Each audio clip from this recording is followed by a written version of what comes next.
terrorist riots, and economic devastation? Join us each week as we help you prepare for the new normal in this not free America. Albom in the afternoon. Welcome to Albom in the Afternoon, debut performance on this, the second day of 1996. This is an unusual guy, this Mitch Albom. The Mitch Albom Show. Glad to have you with us both on MSNBC and all across the nation. Kenny Brown. The most dominant co-host in the game. Hey, Mitch. The longest running afternoon show in Detroit radio. The Mitch Albom Show Starts now. Sitting in for Mitch, here's Kevin Dietz. Well, it is typically one of the best days of the year for parents and kids. Mom and dad snapping a photo as the kids head off to their first day of school. Who will my teacher be? Will my friends be in my homeroom? Where will I sit this year in the cafeteria? But 2020 is anything but typical. And while the first day of school photos still flood the internet, everything else is, well, very different. Fears this year are less about where to sit and more about sanitizing hands and social distancing, wearing a mask while trying to answer a question in class. Instead of, do I know how to open my milk carton? It's, how do I drink milk through a mask? It is a very different day as Detroit Public Schools and several other districts open their doors for a new school year today. And covering it all for the Detroit Free Press is award-winning reporter John Wisely. John, thanks for being on the Mitch Albom Show. Thank you, Kevin. Great to be with you. Yeah. So, what were you seeing today, and what were you hearing as you checked in with school districts across Southeast Michigan? I actually went to Harms Elementary School in Southwest Detroit because the superintendent of schools, Nick Lividi, was going to be there, and you saw parents dropping their kids off. It was pouring rain, so as you mentioned, the old snap a photo kind of thing just wasn't happening, and parents couldn't go in, so they basically got the kids to the school door. And then they had to let go, release the hand, and the kids would walk in. They're all wearing their masks. They got their little backpacks on, most of them carrying their laptops, which the district issued over the summer. And then they get their temperature taken, and they're off to class. But it was a very different experience and very, kind of subdued. I talked to some of the parents, and they talked about a lot of different emotions. There's kind of happiness because school's starting. There's anxiety because they don't know how all this COVID stuff is going to work, and a lot of uncertainty. So just a very different start to a school year than we're used to. It's hard anytime to get kids to get in and settled in. Did it take a while to get people through the process of having their temperature taken and the other safety precautions? It moved pretty good. The parents were supposed to do the home health assessment. I think most of us who've been to places recently have been asked those questions. Are you feeling any of these symptoms, cough or fever, or, you can go right down the list. Have you been near anybody who's tested positive? So the parents were supposed to answer all those questions at home before they took their kid to school. So then when they got to school, it was basically a temperature check and kind of getting them in. So it actually worked pretty efficiently. I thought they got through the door faster than I would have anticipated. But it's still, still a learning experience that, they acknowledge there's going to be glitches and that it's going to take some time to really get their sea legs under them. You said you were with Detroit Superintendent today. What did he have to say as he watched it take place in real time? He said today it was all about execution because they've been planning this for, several months now, and it was controversial. There's still a lot of people who don't think they should be offering education face-to-face. It should all be virtual. And in Detroit, about 80% of the parents chose virtual for their kids. They said, I don't want to be in a classroom where there's other people around and stuff like that. So the student population is much lower. And so they were, everything was different, and it was just kind of a really interesting dynamic there. But he was positive about it. He thinks that they're in place, and they've got the protocols in place, and they've got, the teachers seemed enthusiastic, and they seem to have a procedure down, and they seem to have rehearsed it. So he seems to think things will be well, and he eventually thinks more people who are now learning virtually will come back and will want to get back into the classroom when things get better. So for parents who decided to bring their kids to school, was it more that they had to go to work and couldn't do the homeschooling, or was it more they wanted their kids to have that interaction that you get in a classroom? I heard a mix with the parents I talked to. There's definitely some folks who they're working and maybe they're working from home, and it's hard having, young kids in the house. If you're on a Zoom call or you're trying to get some work done around the house and you've got young kids in the house who might need assistance with their technology, or they just need, a glass of milk or something like that. So there was definitely some who wanted the kids to be out of the home and get back to school. There were some who have special needs kids, and that's a population that hasn't been talked a lot about. And those kids, a lot of the stuff they do for those kids doesn't translate as well in a virtual environment as it does for the regular kids. So there's kind of different groups of parents, and some of them wanted them in there for work. Some of them wanted them in there for special needs. Some just thought, socially, my kid needs to be around other kids and needs to interact with a teacher. And so that was why they were sending them. Now, the Detroit Federation of Teachers was against this originally. They thought it wasn't safe to have kids come back and have teachers and staff come back, but they eventually allowed this. What were their initial fears, and what swayed them to come back and teach? Yeah, there was definitely safety concerns. And when you think about the teaching age population, you've got some of those teachers are going to be older folks. Maybe they've got health issues of their own. Maybe they care for a family member who has health issues, and so they're a little more worried about being exposed. So they expressed all those fears, and there was still even today, there's still a group that didn't think it should come back. There were protests last week saying they shouldn't do it. But about the middle of August, the teachers union took a vote, and they authorized their union leaders to call a safety strike if that's what it took. And they didn't. They ultimately didn't. They entered negotiations with the district, and the district, and they reached an agreement. Basically, the teachers, it's voluntary. Nobody's forced to go into a classroom. If they feel uncomfortable or unsafe, they can teach virtually. That's their option. But for those who did want to teach in the classroom, they built in some extra things like bonus pay. They give them $750 bonus pay for each card marking. So if if it lasted the whole year, that would be 4 card markings. It'd be a $3,000 bonus for those teachers. They also said if a teacher does get COVID and has to miss a bunch of work, that missed work would not count against their sick bank. So they did some things like that, and eventually they got enough teachers to cover the amount of students that they're bringing into the buildings. So the majority of students are staying at home in the Detroit public schools, but there are a lot of families in Detroit who just don't have access to or can't afford computers and smartphones and tablets. How are they doing? How are they actually learning from home in this new age? They had actually back in, I think they announced it in May, and it was probably really ramped up in June.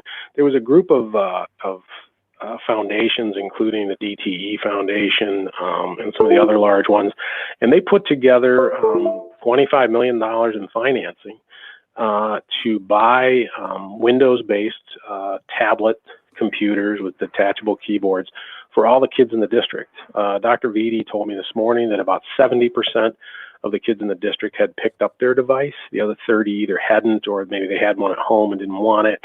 But they have those devices available, and they are enabled, or they're Wi-Fi enabled. So if your home doesn't have internet access, there's a cellular modem inside those computers with like 6 months of free data on it, and you can connect that way. So they made a pretty big effort to make sure that every kid had a chance to connect, and they're not the only ones. Other districts did the same thing, where they would provide Chromebooks to children who may not have that kind of technology or internet connection at home. All right, John Wisely, Detroit Free Press. Thanks for bringing us up to speed on what happened on the first day of school. We appreciate it. Sure thing, Kevin. Take care. All right, you bet. After the break, we're going to take your calls, 877-44-MITCH, 877-44-MITCH. But first, let's check traffic and weather with Rich Lazinski. We have an accident on I-94 westbound at Allard Avenue that's blocking 2 lanes and causing stop-and-go traffic from 9 Mile. Both the left 2 lanes are blocked. Traffic is getting by in the right lane only. That wreck on M53 northbound before 26 Mile is cleared. An accident on northbound Telegraph at Northline Road slows you down from Eureka Road. And expect delays on I-94 westbound between Woodward and I-96. Now WJR weather first from the Weather Channel. Here's your forecast. Some pretty good rain showing up on weather radar with showers, thunderstorms rumbling on to the east. There have been some 3-inch rainfall totals to our west, and there are lakeshore flood advisories to our north. Our temps in the mid-60s this afternoon and 58 tonight. And then we clear things out Wednesday, Thursday, upper 60s near 70. I'm meteorologist Scott Laurie, more News Talk 760 WJR. This hour of the show has been brought to you by Ernest Sponsored Detroit HVAC Inc. for over 35 years. Well, for people watching the stream, we had our first blooper of the day, and it was a little hint on one of our guests coming up. So if you're quick enough, you got a little preview of the show. I don't know if you caught it, Kevin. What was it? No. I threw up the wrong picture of John Wisely at first. Oh, you did? I know when I looked up, I saw him, so I didn't see. Who'd you throw up? Some other John Wisely? No, I threw up Dennis Darnoy. Well, that's good. He'll get extra FaceTime. Right. Well, our salespeople will bill us. Well, that's fairly minor. It's in the snafu department. Well, it's a new thing, so I don't feel as bad making mistakes as if it's something I've been doing for forever. Nice. So you guys going to join me in this next session here? Yeah, sure. Do a little round table, kill some time. Absolutely.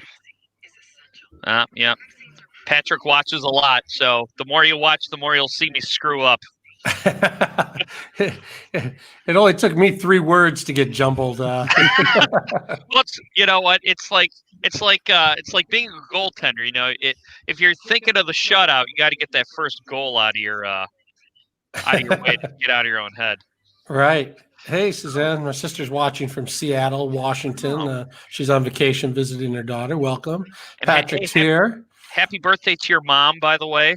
I know. We're going to wish her happy birthday on the air in a second. Oh, I'm sorry to blow it. Exciting. That's all right. That's error number 2.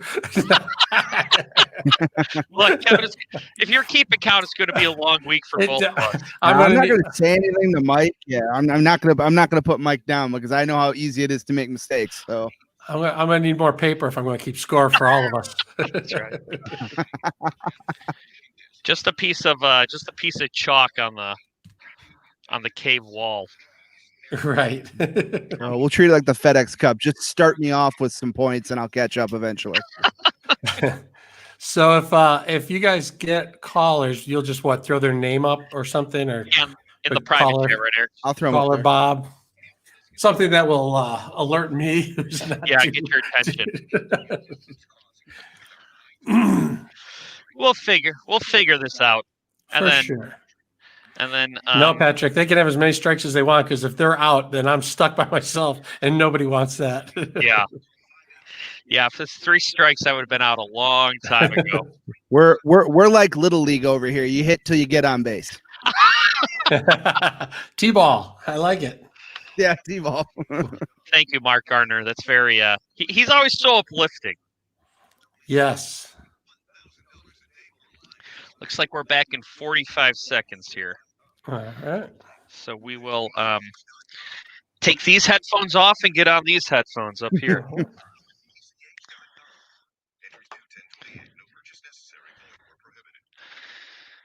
All right, back in 30. Guys got to drive through that mess in Colorado where it was 90 degrees yesterday and there's 7 Oh, feet. yeah, it's supposed to snow too, right? Yeah. That's how you get flood. Oh, here we go. 15 seconds. Me and Eric will go away on here and talk to you on the radio.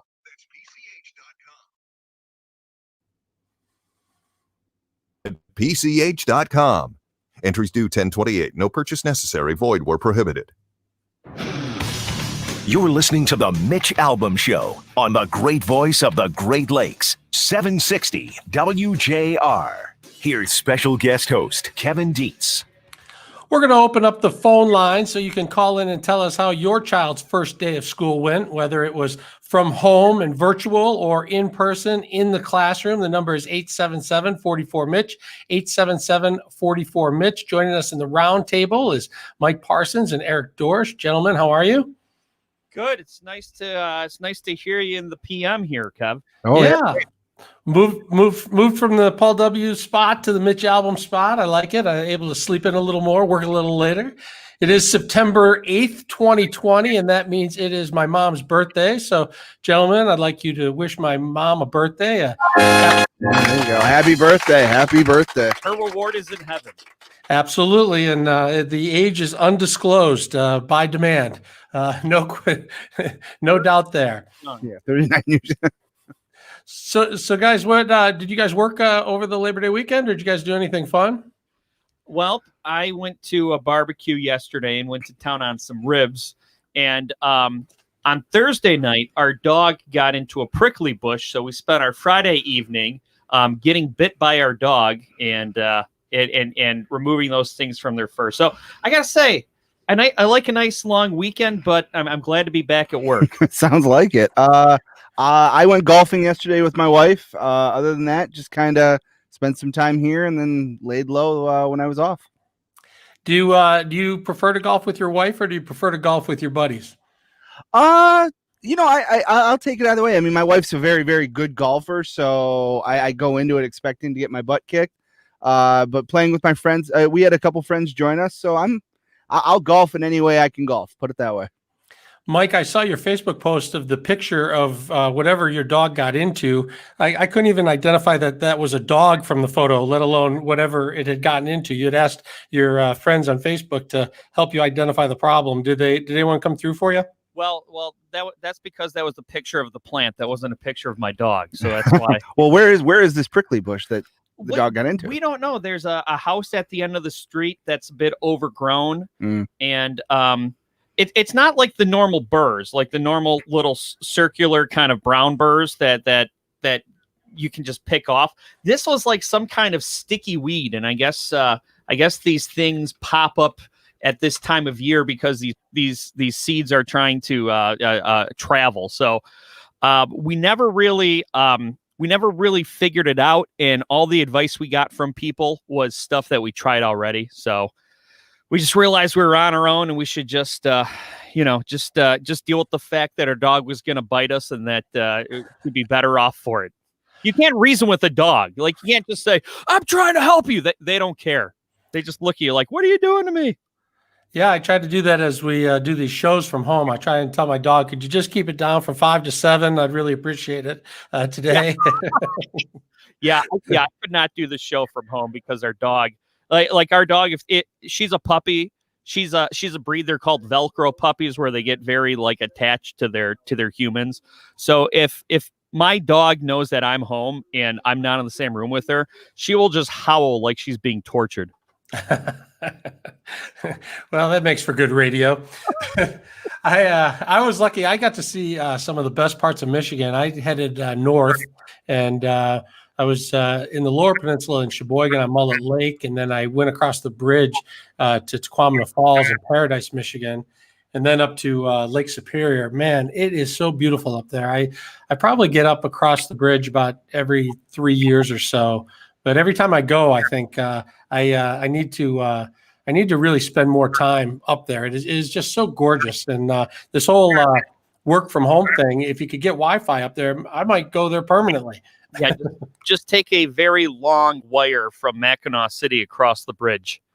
But, yeah, right. Just plug in. I can't remember last time I was at the UPI. My brother-in-law and his new wife are moving to Marquette in October, which I hear is the beginning of first winter up there. Yeah. So, yeah, the winters are long. Yeah, I have something terrible. I've lived in Michigan. I'll be 32 in November. Lived in Michigan my whole life. I have never been to the UP.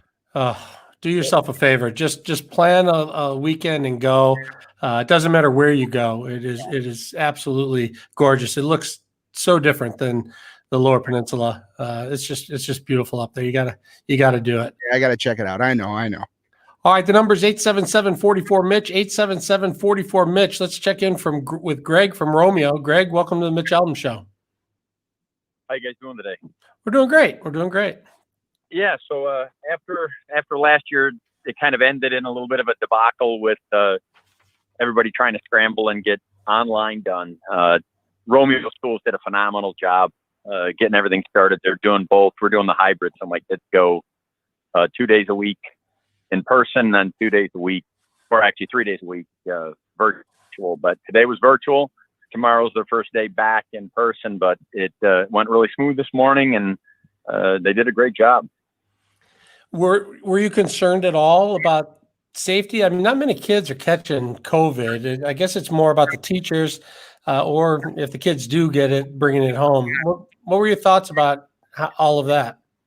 Well, I'm essential services, so I've been working through the whole thing. But just the way Romeo's handling it, even the principal came on or the superintendent came on and said, here's the deal. We're doing this for everybody's safety. Wear the masks, and just addressing it in a way that it's all about safety, but getting the kids back in school. Because he said he didn't want to wear the masks either necessarily, but it's about safety and getting the kids to school and getting them in person. And I think that's the most important thing. My kids, I saw a big difference when they had to stay home and they were isolated. They need that contact at a young age. I was talking to some parents and they were telling me, the kids were like, you mean we have to wear the masks all day? Not just when we walk into school? And they're like, yeah, you're going to be wearing them all day. And then I talked to a teacher who said they spent a lot of the day teaching kids and reminding kids how to properly wear a mask, that you have to cover your nose and your mouth. The kids were a little uncomfortable, but I suspect they'll get used to it like anything else. And, within a few days or weeks, they'll have it down.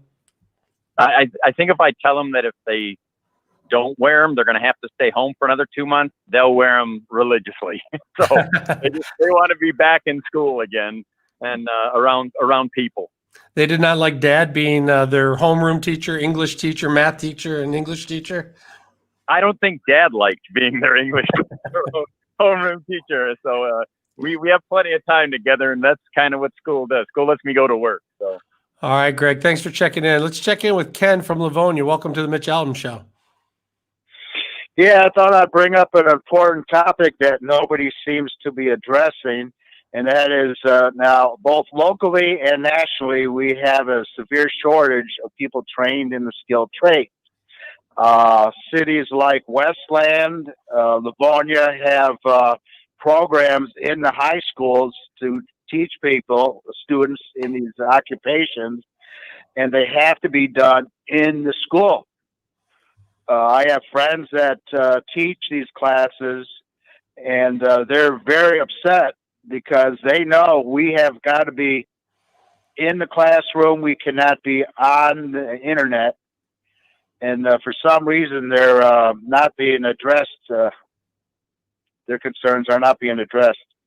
Yeah, my brother-in-law teaches restaurant work in a public school up in northern Michigan, and there's just no way that he can teach people how to work a register, how to make food, prepare food, how to do proper cleanup on a video online. It's just some things you have to get in there and get hands-on, especially with workshops and things like that. So if they stay out of the schools, that's going to put us behind even further. And there are massive shortages. There are people and plants with open jobs, people looking to pay people good salaries, and they can't find the people to do it right now.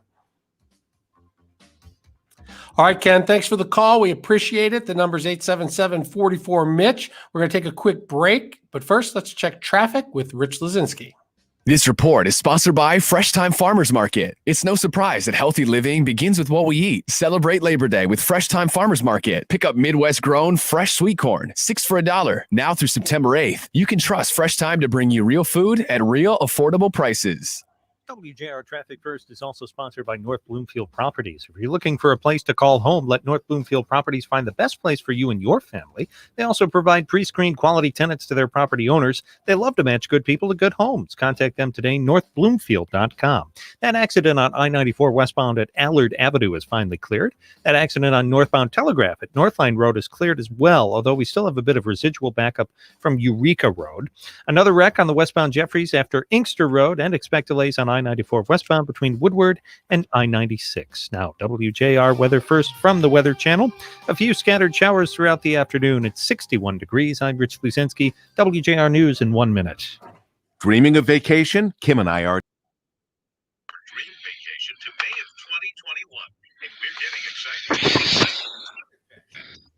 All right, a couple more comments here from last time we were on. Yes, check in with our Facebook friends. Sandy needs some giggle today. I think that's from when we were talking about all of our bloopers earlier. Your bloopers. I don't make mistakes. That's right. I make enough for the both of us. Yep. Speaking of mistakes, where should we tell Eric to go in the UP? You gotta go to Tequamana Falls to start, and if you can make it up to Picture Rocks, it's unbelievable. There's also casinos all over the UP. So if you don't like nature, you can hit a casino in Escanaba, in Brimley, in St. Ignace, in Sault Ste. Marie. Yeah, my wife and I stayed at the casino in St. Ignace. So what I got out of that is it's very beautiful there, but there's also places to stay inside. Yes. Eric, you'll have to check. I posted a bunch of pictures from my travels this weekend. You'll just have to check it out. It just doesn't look like Michigan. As beautiful as West Michigan is, and up in lower west side, it's gorgeous. Lakes all over the place are pretty in Michigan, but there's just something different about the UP. Yeah, I have no idea how I never have made it up there. I've been to Mackinac a bunch of times. I've just never crossed the bridge. You're gonna have to. Yeah, are you afraid of the bridge? What's that? Are you afraid to go over the bridge? Oh no, I have no problem with it. That's not it. I just, for some odd reason, the plans have never been to go over to the UP. Hey, Mike. Eric needs $4 to get over the bridge. He doesn't have bridge fare, so he can't get to the UP. I'll Venmo you. Yeah, my wife and I stayed in St. Ignace when we went to Mackinac because it's a little cheaper than Mackinac City, and she won $60 at the Wheel of Fortune slot machine there. Nice. That probably covered the hotel room. Yeah, I know. Yeah, the Turtle Creek one up there. What I liked is there was free diet or cherry Coke up there. Very nice. Very nice. Welcome, Jeffrey. Welcome, Sandy. Welcome, Clint. Welcome. Did we say hi? Yeah, we said hello to everyone else. Thanks for stopping in.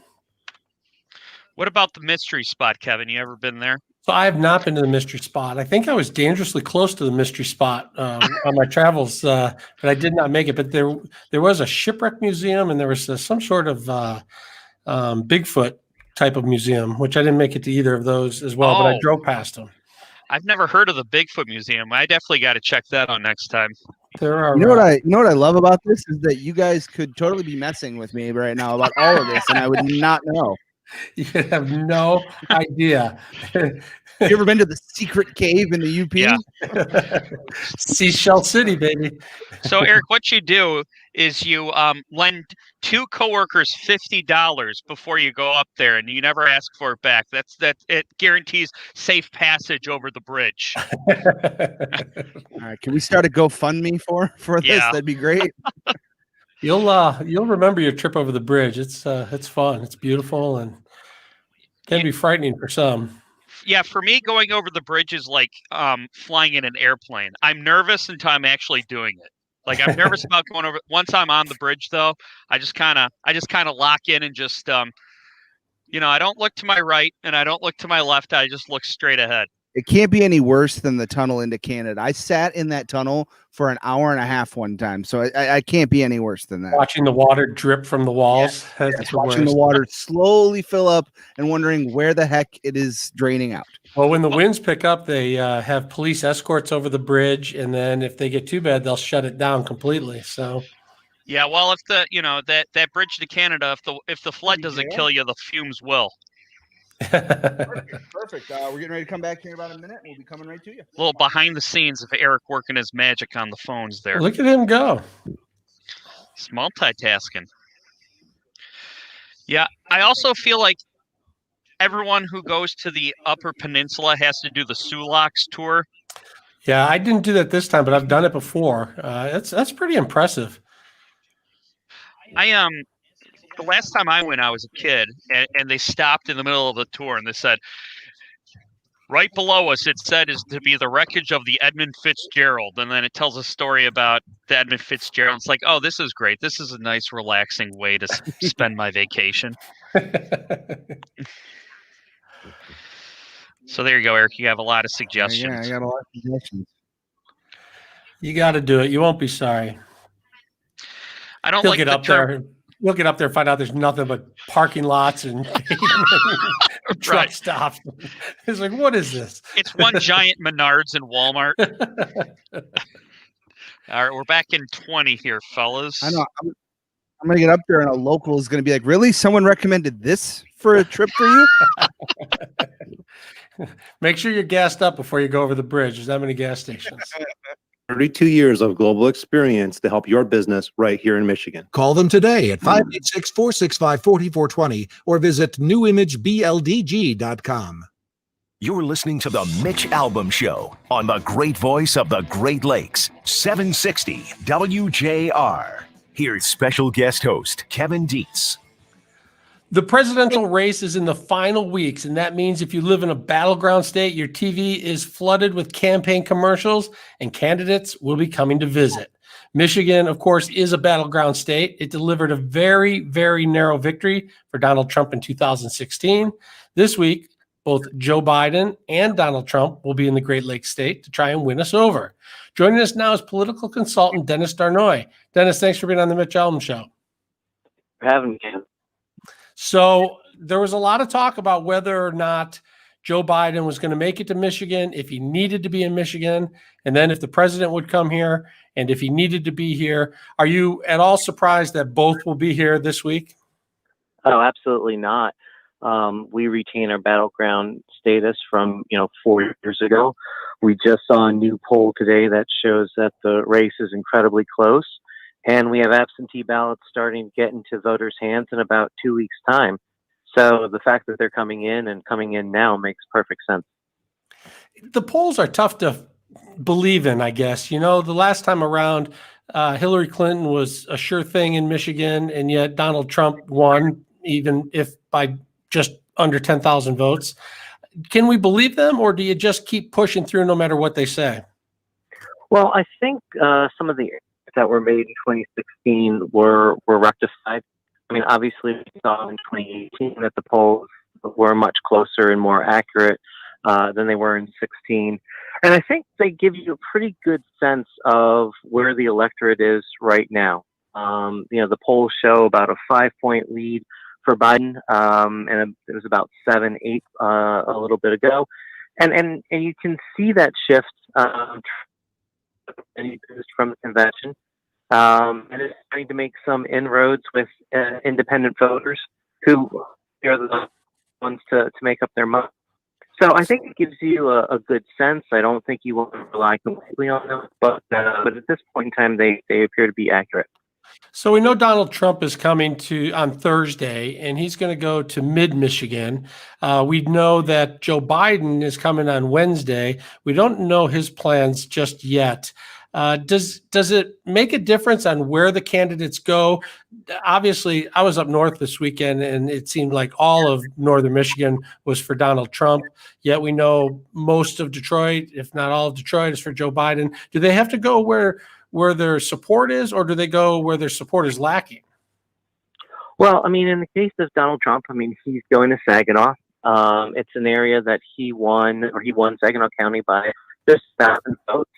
Because of the coverage, he won with about 5,500 votes.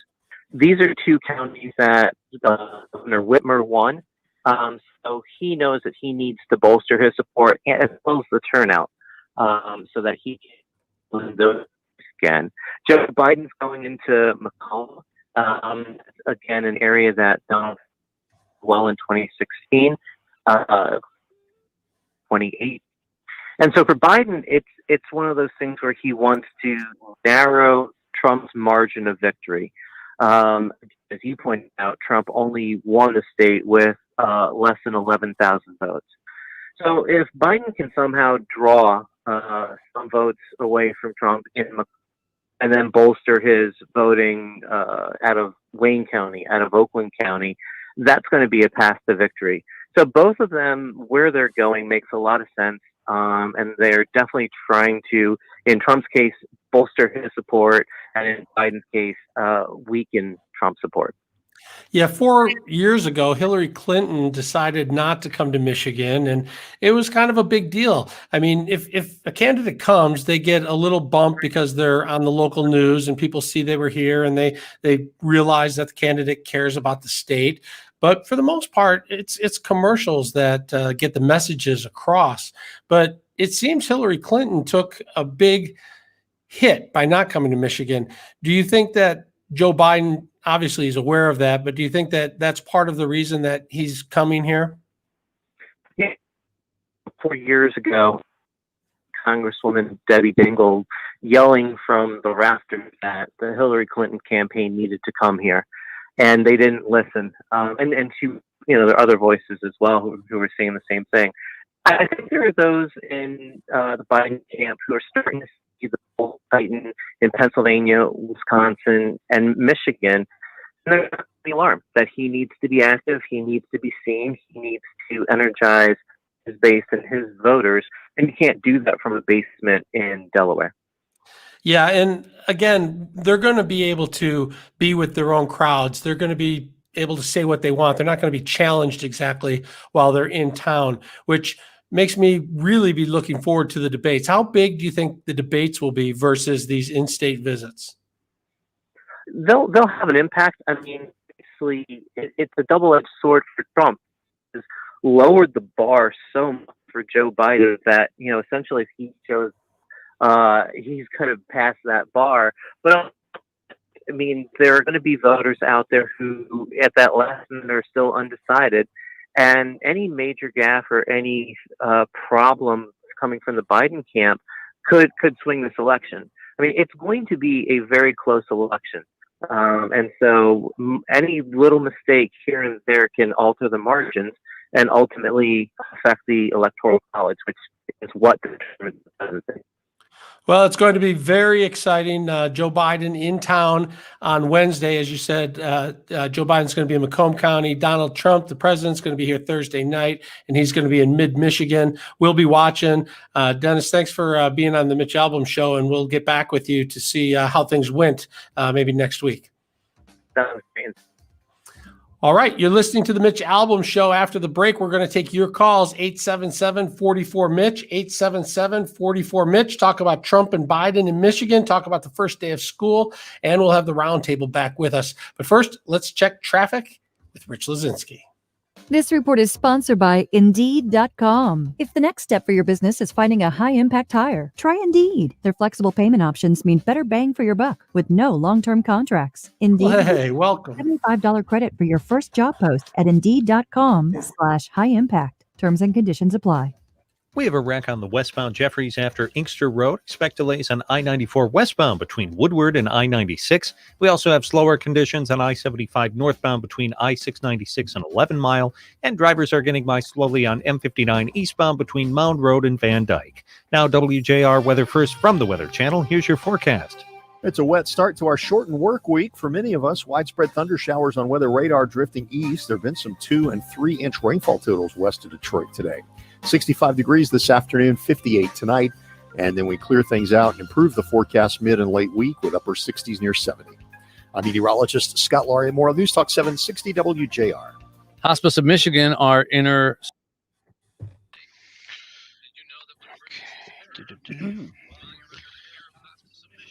By the way, Eric, we do have one vote for the mystery spot there for if you ever go to the. I'm gonna get to that mystery spot one of these days. I'm just gonna. It's. Are there at least good golf courses in the UP? Oh yeah, there sure are. There's some really good. There's one right in the middle of the Hiawatha National Forest, and believe me, they're narrow. You don't want to be spraying them right and left when you have to cut out a course through a forest. We have to send a search party in for him. You'll want to bring a lot of golf balls.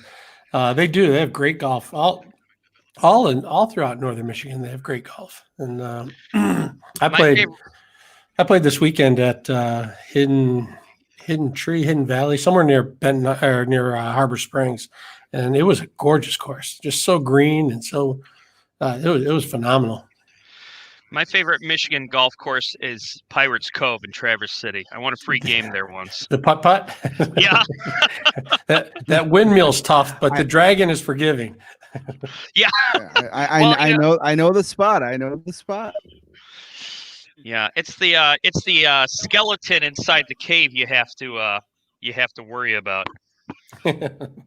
Yeah, but yeah, Kevin, don't expect a whole lot from the mystery spot. It's exactly how it seems. It's a bit of a tourist trap. It's a good way to kill an hour, but yeah, pretty easily explained. It's a rainy day thing.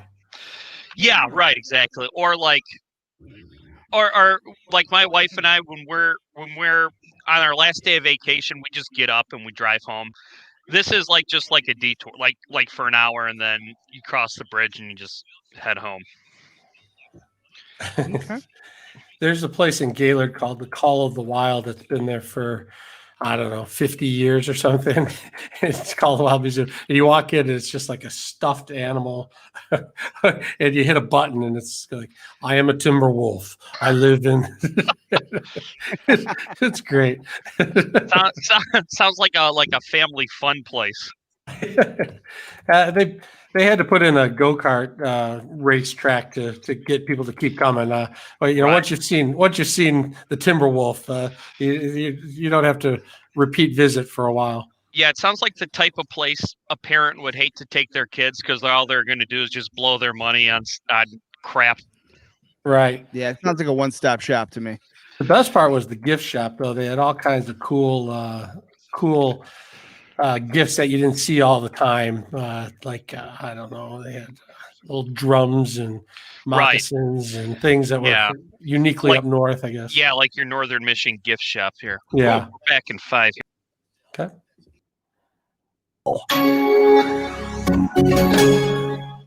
You're listening to the Mitch Albom Show on the great voice of the Great Lakes, 760 WJR. Here's special guest host Kevin Dietz. It is September 8th, 2020. You're listening to the Mitch Albom Show. Thanks for stopping by WJR 760 AM. We're also on Facebook Live and on YouTube. We're going to bring the roundtable back into things. Eric Dorsch and Mike Parsons are going to join us. We have been talking about the first day of school, which was today for thousands of kids. Detroit Public Schools opening up. Many, many more learning from home virtually. We're also talking about Donald Trump and Joe Biden. Both will be in Michigan this week. Wednesday, Joe Biden will be here, and Thursday, Donald Trump will be here. Wondering what your thoughts are on how those visits will go.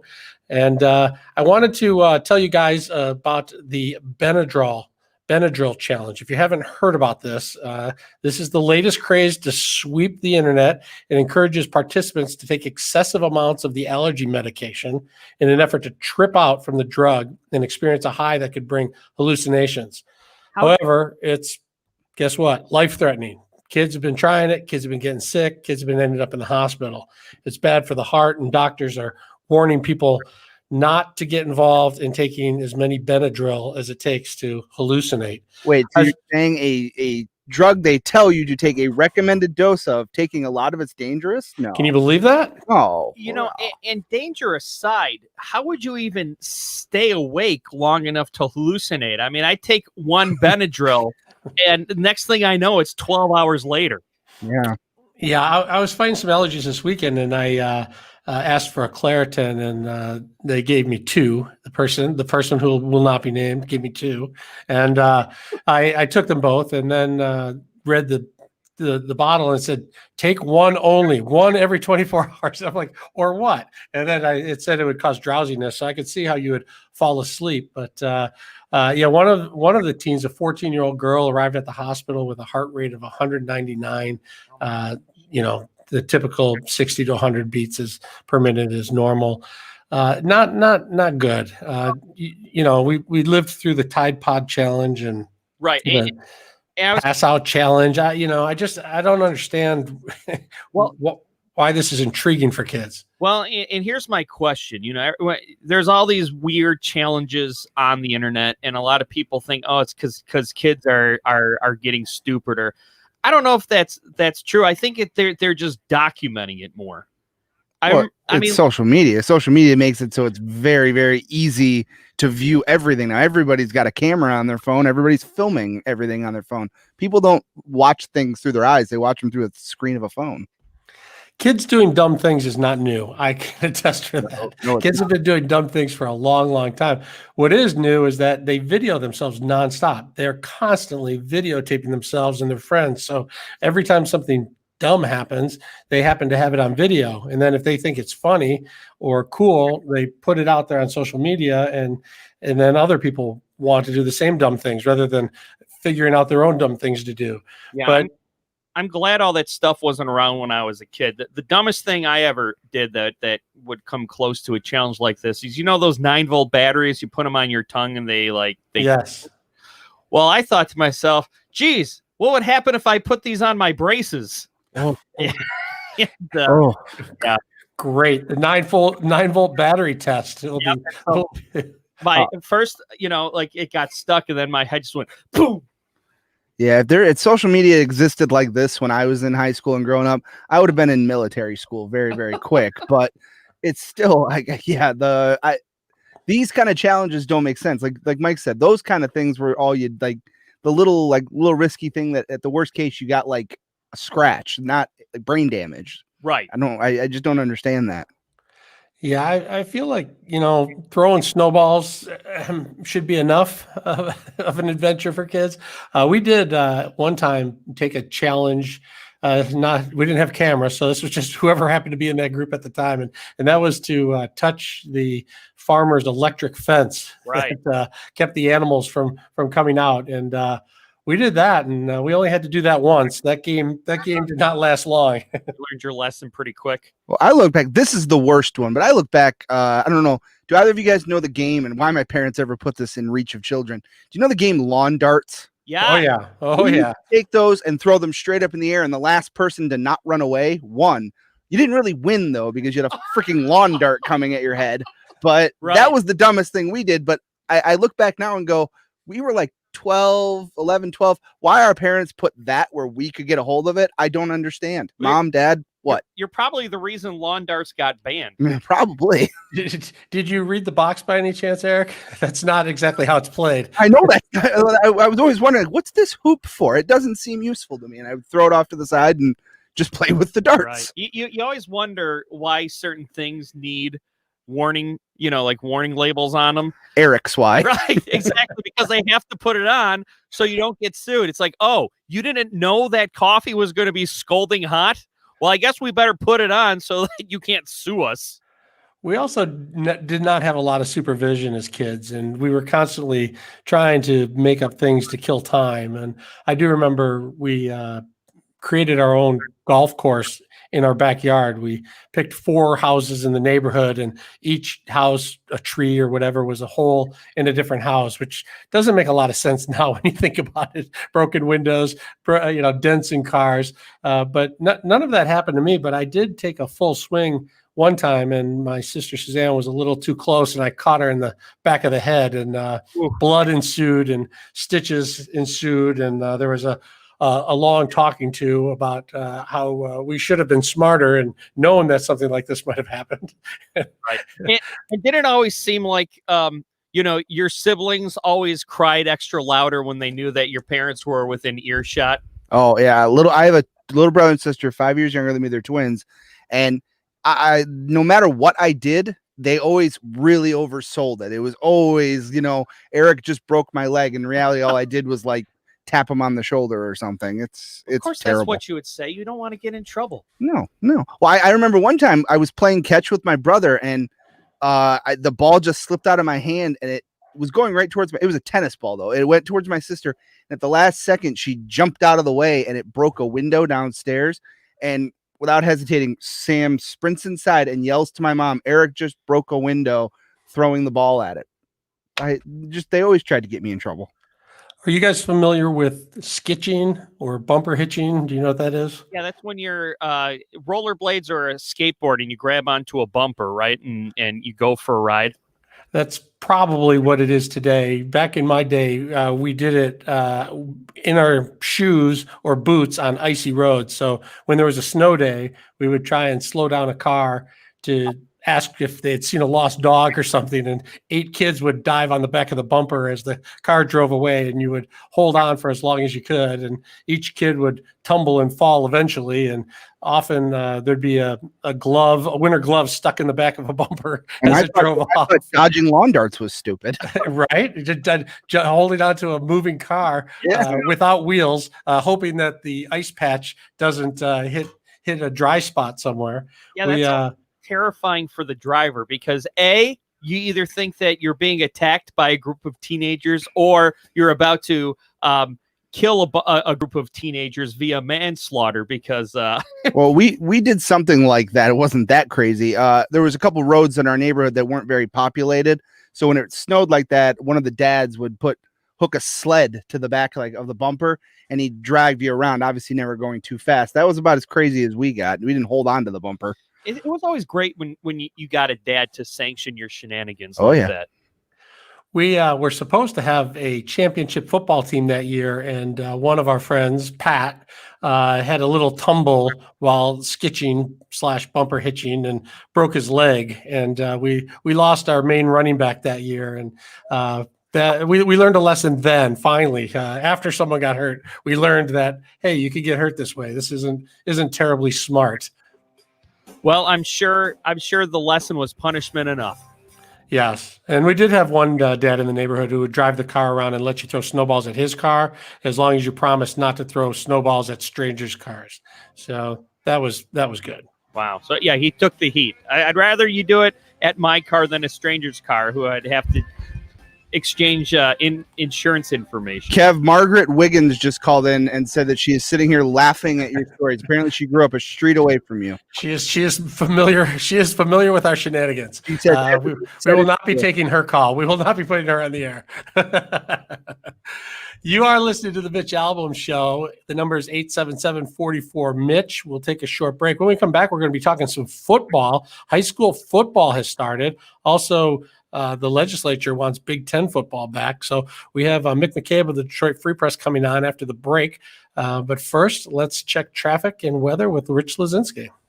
This report is sponsored by Fresh Time Farmers Market. It's no surprise that healthy living begins with what we eat. Celebrate Labor Day with Fresh Time Farmers Market. Pick up Midwest-grown fresh sweet corn, 6 for $1. Now through September 8th. You can trust Fresh Time to bring you real food at real affordable prices.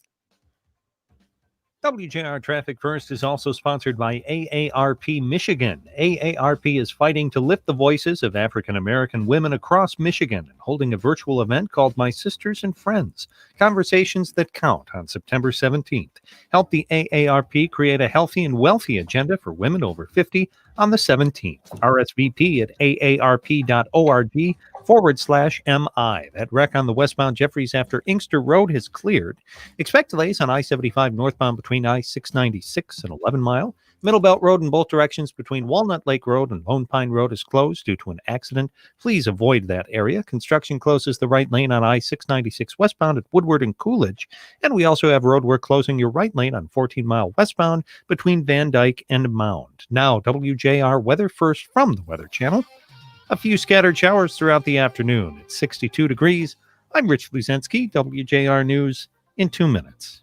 Okay, some good news during a challenging time for...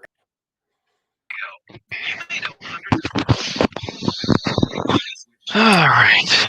Welcome back, gentlemen. Thank you. Let's see. There is something going on with the governor tomorrow, but I'm not sure. I think there were 4 executive orders today. Oh, just 4 today, huh? No. The pen never runs dry. No, it really doesn't. I'll have to look for that, Sandy. We'll have more on that for you tomorrow, I'm sure, on both the Mitch Albom Show and the Guy Gordon Show. Mm-hmm. Let's see. A shot of hot damn Versa bottle. Is that Was that a what do you call it? A challenge back in the day? Boy, I don't know. Those both sound like bad options. Yeah, I don't know which one I'd rather go with. Kev, we actually had a call. Someone upped you were hanging onto the car and being dragged. They used to ride their bikes, and when the car stopped, they would grab onto the car and ride. So, and what he said, he fell one time, big knot on his head, and oh yeah. There was a when we were, I don't remember how old we were. We were pretty little though. There was the milkman came and delivered your milk and bread. You guys probably don't remember that. You're too young, but I've heard stories. But anyway, the truck had a really big back ledge because I guess the guy would have to step into the truck to get the stuff out, and so it was a big step. So we would try and sit on there. We could sit on there. We were that small, and or the ledge was that big, and we'd sit on there after the guy got in his truck and start to drive off. But you were in big trouble there because you didn't want to jump off. You really had to hope there was another stop in the neighborhood before they hit the main roads. That sounds terrifying. So many. So the people doing the Tide Pod challenge are no dumber than we were. Yeah, I'm trying to think of the dumbest challenges from when I was a teenager in the mid to late 90s. We didn't have those though. Like back when I was a kid, like the challenge as a teenager was your friends challenging you to sneak a beer out of your dad's fridge or something like that.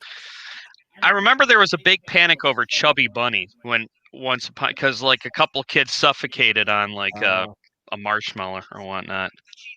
Huh. I guess every generation gets their own. Right, exactly. I'm glad we're not the Tide Pod generation. Yeah, exactly. I never really wanted to try like the cinnamon challenge or drink a gallon of milk challenge. None of those were very tempting to me.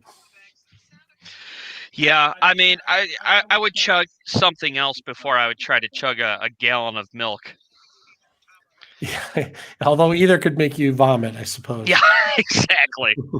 Well, Kev, we were talking about your mom earlier. My mom checking in there. Hey, Mike and company. Happy birthday, Weatherman Rich. It's Rich's birthday on Saturday. Rich, happy birthday. What Tide Pod is the testiest? Are there different types of Tide Pod? I thought it was just the one. Ooh, there's an orange and there's a green, I think. Although maybe both aren't Tide. I don't know. Maybe. I mean, it's competing company. They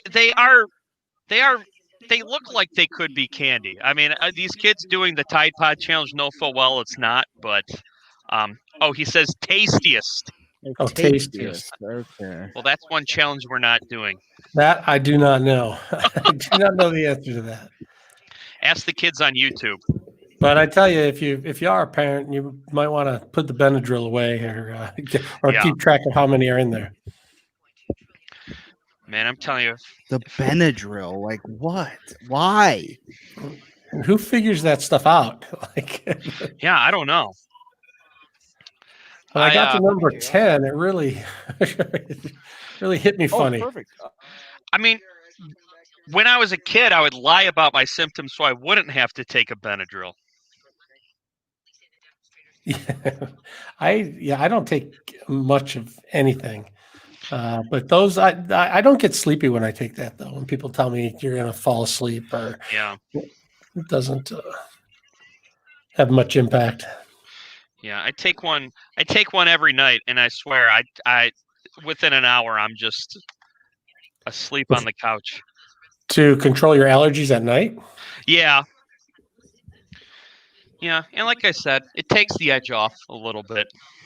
Huh. I don't have a Benadryl problem. The statement, it takes the edge off. We're gonna have to, Eric, we're going to have an intervention. Lock the door. Like a glass of red wine just won't do it anymore. It's got to be a Benadryl. See, first you start with the Claritin and the Zyrtec, then it's not enough anymore, man. Benadryl's a gateway. That's right. And now I'm just slamming Flintstone vitamins like Stone Cold does the beers. Yeah, Clay, a teaspoon of cinnamon. I'll not be. Next I'll thing you not know, you're be gonna be chasing it swallowing with that. NyQuil PM. That's right. We're back in 4 minutes. I don't probably have a problem.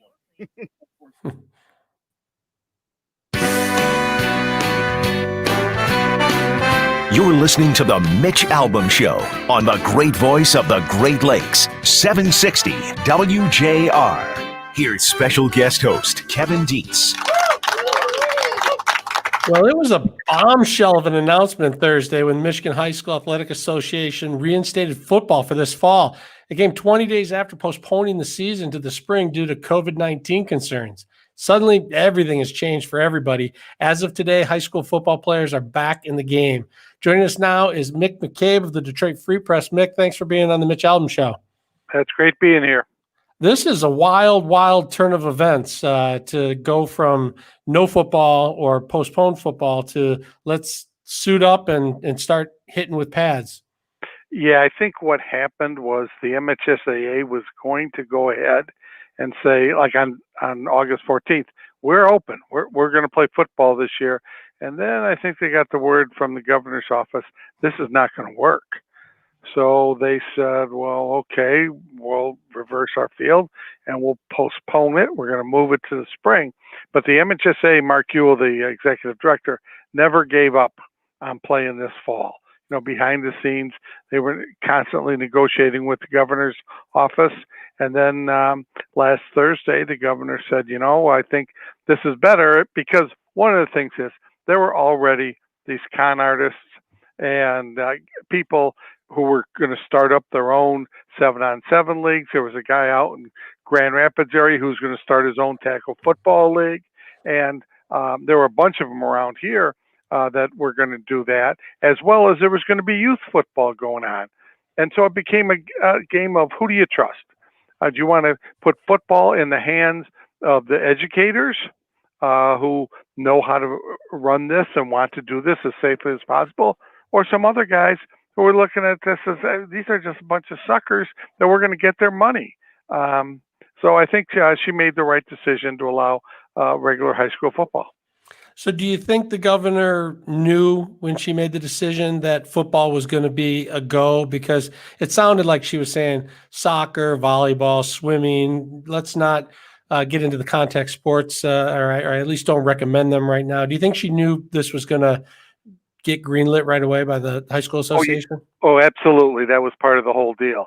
And I think she was okay with it because, I mean, well, don't want to say she was okay with it. Like, yeah, this is a great idea.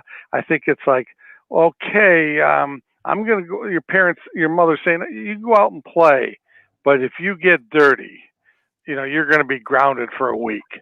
And I think she's really didn't want it to happen, but it was the lesser of two evils in her mind. So what's actually happening on the field, and what are the challenges as it relates to COVID? Well, right now they're in shoulder pads. They call them just shells. They're on shoulder pads and helmets, and they put on the rest of the pads on Thursday, and they can begin, tackling and everything. You know, now they can do blocking, stuff like that, but you won't get full-blown scrimmages until Thursday. And now they're going to start up a week from Thursday or Friday. And, now they think everybody has to have some kind of face covering, not just coaches and players on the sidelines, but they think they may have to have players too. Now there's those gaiters that the guys wear around their necks and they can pull them up. That may be what the football players, they may go that way. And for the games, it's every player and the cheerleaders get 2 tickets for their parents, and that's it. They will include the media. Thank you. And game officials will not have to wear masks. And it's going to be very small crowds for the foreseeable future. But that sounds like my kind of preseason limited 2-a-day sprints and a lot more, once the hitting started, when I played, I went off to the sideline and watched as a third string squad player. So the toughest part of football for me was those 2-a-day sprints before we put the pads on. Oh my God, we had triple sessions when we put on the pads. The middle session was just special teams, but it was still a session, and there was a lot of running. I mean, that was just quite an ordeal. It's something you never forget. So what do you think is going to happen here in reality? I mean, there's going to be some teachers at school and some kids at school who catch COVID, and they're going to be interacting in the classrooms with kids on the football team, or kids on the team or coaches are going to catch COVID. Will they have to shut it down just as quickly as they started it? Well, each school district will deal independently with their local health department. And it's going to be up to the health department to say, okay, well, these 3 players are out for 2 weeks. The rest of you can play. Or they're going to say, you know what, you're going to have to shut this down for 2 weeks. And the good thing there, if there's a good side to it, is that it won't count against your record because everybody's going to make the state playoffs. So you can, we got a very limited regular season. But it will be up to the health department. And the one thing I think that high school football is a chance to make it where I think college football is going to run into a problem is that after college practice, these college kids go back to a dorm, okay? And you know what happens in dorms, really, okay? These high school players are going to go home, okay? They're not going to have that kind of interaction with other high school kids. And like Kurt Richardson at Clarkston said, when they found out about it Thursday, he sent a text to his players saying, okay, this is no time to be stupid. You've got to be smart. You have to be careful what you do. No parties, no going crazy. Just be smart about this. And I think that's where maybe, there are going to be cases because there's going to be cases whether they're playing or not. But I think they has a chance to make it through a season. Now, just because you know what goes on in college dorms doesn't mean the rest of us know what goes on in You college do. dorms. Come on. But of course, you did in college, right? Yes. So nothing happens in college dorms, at least for right now, at least for these 4 years. So how important is it for kids who are looking for scholarships? Because, you talk about kids in college, it is very, very expensive. And it's not just elite, D1 full ride scholars that get school paid for. There's kids that are, who are pretty good, who get discounts at D2 and D3 schools. Yeah, well, D3 does not give out athletic scholarships, but Division II certainly does. And most of them, they don't have the full 85 Division I schools have, but they have enough, and they can split them up where you get a tuition only or room and board only, something like that. That's what this season will be for. It's the kids going to Division II and Division III. And Division III, there's, maybe they took a better look at you and your grades can get you academic money at D3 schools. But almost every player who's going to go Division I, they already know where they're going, and they already know for sure who's recruiting them if they haven't committed. So those guys are going to get scholarships anyway. It's the D2 kids who are really going to benefit from playing this season. Do you have any indication yet of how many parents said, no, I just don't trust it. I'm not going to put my kid at risk this year. We're not going to play. Well, we really don't, because it's really just starting now. There are some though. But then like the Warren Consolidated Schools, they just said today, okay, we're going to play football. And Holt, which had definitely pulled out, they're going to play football. We're going to find out tonight from Okemos if they're going to play football. And then we're going to find out for sure as we go along over the next week or so, how many parents have said, sorry, my kid is not going to play. And that's going to be a battle because a lot of kids are going to want to play that their parents just aren't going to say yes to them. The legislature was trying to get the Big Ten to reconsider. The president has tried to get the Big Ten to reconsider. Do you think the Big Ten will reconsider, or do you think they're going to just wait until later in the year? Well, just selfishly, I'd like to see them reconsider, but these presidents are pretty smart people, and some of them are very much involved with this kind of science and research, and I think they know pretty well. And the fact that it's on college campuses with kids around, that's going to be tough. I mean, I really don't know if they're going to play football this fall. Well, the high school season is going to start on the 18th, and I think, Mick, you're going to have a lot of people willing to go along and carry your notebook for you, trying to get into the games. It's going to be tough not to be able to go in and watch high school football. Well, but the one really good thing is there are going to be so many games live streamed across the state. It's really going to, you can go on the MHSA website. They'll have information. So you may not be able to see it in person, but you can still watch high school football. All right, Mick McCabe, Detroit Free Press, thanks for being on the Mitch Albom Show. All right, thank you. All right, talk to you soon. We're going to take a short break, and let's check traffic and weather with Rich Lazinski. That wreck on the westbound Jeffries after Inkster Road is cleared. Expect delays on I-75 northbound between I-696 and 11 Mile. Middle Belt Road in both directions between Walnut Lake Road and Lone Pine Road is closed due to an accident. Please avoid the area. Construction closes the right lane on I-696 westbound. That's at Woodward and Coolidge. And we also have roadwork closing your right lane on 14 Mile westbound between Van Dyke and Mount. Now WJR weather first from the Weather Channel. Here's your forecast. Well, some pretty impressive rains crossing southern Michigan today. They're drifting to the east and to the northeast. We've had some 3-inch rainfall totals west of Detroit today. We're in the mid-60s this afternoon with rumbles of thunder showers, 58 tonight, and then beautiful sunshine Wednesday, Thursday, upper 60s near 70. I'm meteorologist Scott Laurie. More on News Talk 760 WJR. In the face of COVID-19.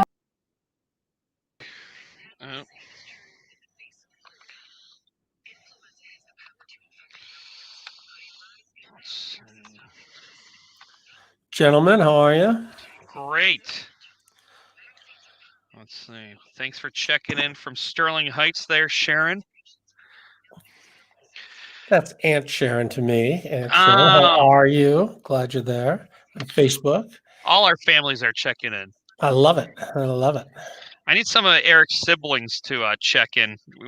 He was just telling us how he used to torture him. I have questions for them. Your mic's muted, Eric. You have to. The bigger your family, the bigger the ratings, Mike. That's the secret. You got to come from a really big family. Right. Exactly. Yeah. That's how the Duggars got their reality show. They knew if every one of the Duggars were watching, they'd be the highest rated show on cable. I think our family reunion could be well watched if we put that on the live stream. What do you think about the football in the live stream? I actually kind of excited about the idea of watching teams I would never get to watch in person on live stream. And I mean, the technology is so easy. I mean, just look at this. You know, you what we're doing here on Facebook Live. You don't really need much of much knowledge on video, and so you can do a lot with a very little right now. And yeah, I mean, if you're so missing football that you're going to watch a high school team you never heard of, knock yourself out. Well, a player. There's certain players. I have a friend. I have a friend that would 100% do that. Yes, I have a cousin whose son plays in South Dakota, and so he sends me the link to his kids' game. So I'll watch South Dakota football on my big screen through the smart TV, and they're calling the games, and it's fun. I like it. If there's someone really special, I would watch. I don't know who the top high school players are this year, but I know when basketball comes around, I'm going to be watching some of those high school players. Yeah, and a lot of that is just done by like enterprising students who are like, I want to do this when I grow up. Can you just let me up in the press box? And they say, yeah, go ahead, knock yourself out. So I think that's cool. The whole GOP Big Ten letter thing is weird to me, though. What is that? The Michigan, a couple members of the Michigan state GOP wrote a letter to the commissioner of the Big Ten, urging him to, Right. I emailed you the link, Kev. Yeah, no, I saw that. I asked Mick about that a little bit. If he thought they'd be swayed or not. The president asks, then I don't know why the Michigan legislature would be any different or sway anybody anymore, but they're probably going to consider it as they watch and see what happens with everybody else. It's going to be tough when everybody else opens up and plays. Well, especially, I mean, they still have the October 10th thing on the table. They could sit back and see how the other conferences handle it. Oh, we're back.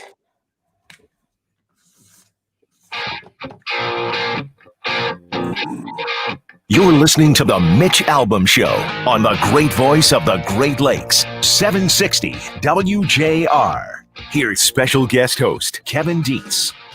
The phone lines are open. The number 877-44-MITCH, 877-44-MITCH. It is September the 8th, 2020. We're going to get the round table back in. Eric Dorsch, Mike Parsons. Welcome back into the show, gentlemen. I wanted to ask you a little bit as we wait to see if anyone wants to call in or not. We did talk about the first day of school in Detroit today. Donald Trump and Joe Biden coming to Michigan, and of course, high school and college football should the Big Ten play, and what will the high school football season look like?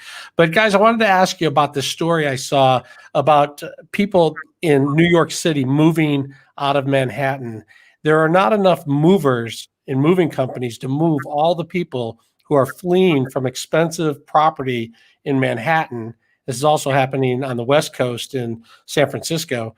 And they're moving to less expensive places because they can now work from home.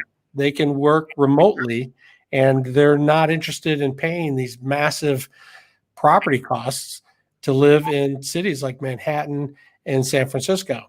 And I'm just wondering if you guys were able to work remotely, would you consider moving somewhere, whether for financial reasons or just because you wanted to live somewhere? Would you maybe do this in the wintertime from Florida or California or someplace warmer? If I could work remotely, I think I would go somewhere a little bit further. I mean, a little further away. Right now I live 10 minutes from where I work. I wouldn't mind being a little bit further out where, I'm not sharing 10 feet with the person next to me. I'd rather have a little bit of space. So I'd probably move out a little bit. Yeah. Yeah. It turns out that the property values in several smaller towns are skyrocketing as more and more people are looking to live in different areas. Mm-hmm. Well, and I wonder if people who are living in Southeast Michigan, might say, boy, I'd really like to live in Traverse City or live somewhere up north and basically phone it in, which people have been doing for the last 5 months. Yeah, I mean, if I had a great vacation home and I was able to work remotely, I definitely would do that. It's interesting though, because this is kind of like the opposite of what happened with Detroit about 10 years ago, where people started moving to the city because property values were so cheap. They were able to move down here and be part of a big urban center. And now it seems like it's the opposite. It seems like people are the pendulum swinging back towards people opting to live out in the suburbs. Well, as you think about it, though, in Detroit, you have less living space because it's a city. And people through COVID are saying, if I have to work from home, I want a little more space. I want a bigger backyard. I want maybe a apartment or a house that has an extra bedroom so that I can turn it into my work from home office. Well, and really, I mean, COVID has kind of taken away a lot of the advantages of living in the city. Everything's closed. A lot of people like living in a city because they're in an exciting like bar district and they're within walking distance of a lot of things. Now that everything down there is closed, or there's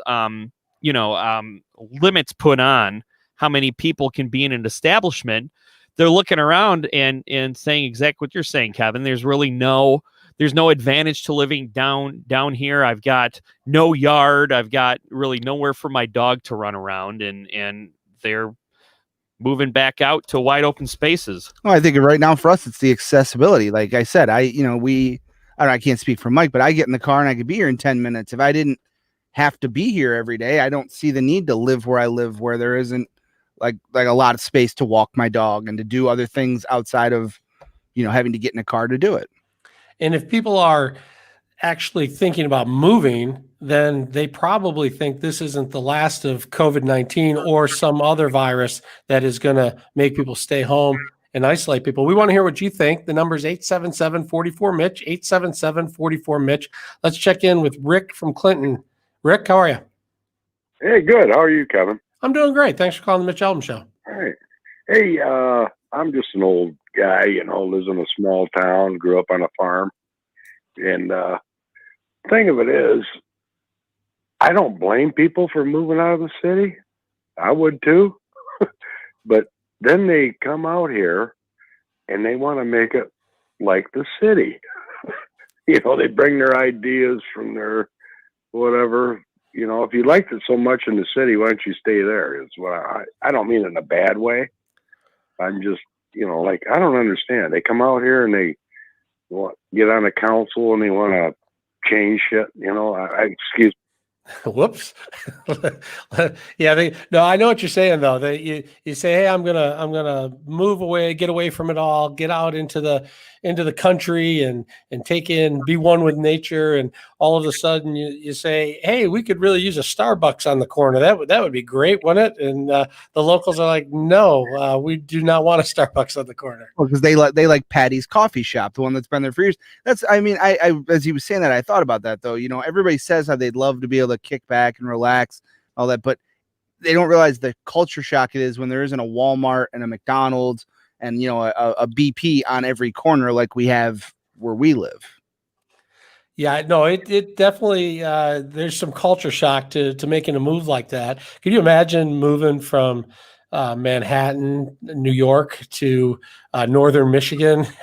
How different that would be. You're used to millions of people everywhere, no space, no place to be alone, to going somewhere where you have more space than you could ever dream of. That sounds like a premise of a reality show or something. I believe that's called Green Acres. Or The Simple Life with Paris. I think I've seen that movie, actually. Yeah. But, it is weird that people are making these kind of permanent life decisions based on something a situation that's hopefully temporary. I mean, the thought is that within, a couple years, once things go back to normal, this quote unquote new normal that everyone says the new normal, I call it the temporary normal. This will eventually all be over. And so what are those people going to stay out in the suburbs, or are they going to make another mad dash towards the city, jacking up property rates in the city from where they moved from in the first place? All right, let's check in with Douglas in Lansing. Douglas, welcome to the Mitch Albom Show. Hi there. Yeah, I agree with what the previous caller was saying as far as not bringing the more progressive ideas into the smaller areas. But also, I think with Michigan, they might lose some people out of state if this virus does last beyond, like, if it goes well into next year. Because if people they want to be remote, yeah, they'll look at up north and Grand Rapids, as well as other, maybe even Saginaw, the Bay Area in Michigan. But they also might look out of state too. Yeah, it's a real concern, and there's groups of people that are trying to put together recruiting information to send to other states to get people to consider moving into Michigan. And likewise, those states would be trying to recruit people out of Michigan. Thanks, Douglas, for calling the Mitch Albom Show. Let's check in with Lee in Grosse Pointe. Actually, it's hit traffic here. All right, let's hit Rich Lazinski, see what he has to say about all this. This report is sponsored by Fresh Time Farmers Market. It's no surprise that healthy living begins with what we eat. Celebrate Labor Day with Fresh Time Farmers Market. Pick up Midwest grown fresh sweet corn, 6 for $1. Now through September 8th. You can trust Fresh Time to bring you real food at real affordable prices. That wreck on the westbound Jeffries after Inkster Road is cleared. Expect delays on I-75 northbound between I-696 and 11 Mile. Middle Belt Road in both directions between Walnut Lake Road and Lone Pine Road is closed due to an accident. Please avoid that area. And construction closes the right lane on I-696 westbound at Woodward and Coolidge. Now, WJR Weather First from the Weather Channel. A few scattered showers throughout today's forecast. 62 degrees. I'm Rich Luzinski, WJR News in 2 minutes. What if I told you that you could replace your Windows? Well, those of you listening on the internet got to hear a dirty word we had to dump out on the radio. Did you hit the dump in time? I did hit the dump.